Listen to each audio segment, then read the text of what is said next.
রবুল ধরে আছে এটা কি মাছ বাইলা পুডি বাইং বাইলা টাকি টাকি এটা বেদা মাছ।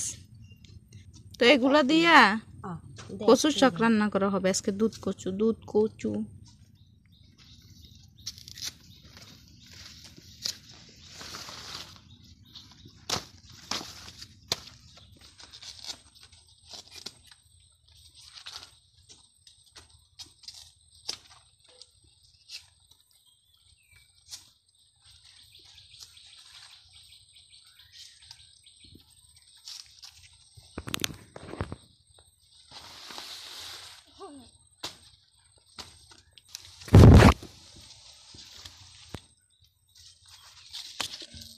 এই যে দুধমান কচু এগুলো লাগাইতে হয়, এগুলো গলা চুলকায় না। এই দুধমান কচু দিয়া, দুধ কচু এটাকে বলে, এইটা দিয়া মাছ দিয়ে রান্না করা হবে।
এই যে সেই দুধ কচু রান্না ফাইনালি শেষ।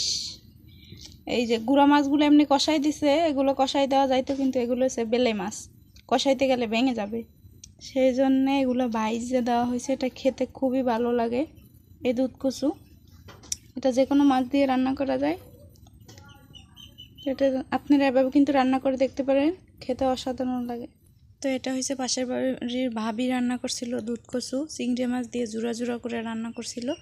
তো এটাও খেতে ভালো লাগে আমার কাছে। এটার যে একটু ভিজা ভিজা করে রান্না করলে বেশি ভালো লাগে। এই যে এটা ভাবি রান্না করছিল একটু শুকনো শুকনো করে। তো আমার কাছে এই যে আমাদের যে ভিজা ভিজা মাছ দিয়ে রান্না করে সেটা বেশি টেস্ট লাগছে। তো দুইটারই স্বাদ আলাদা আলাদা হয়।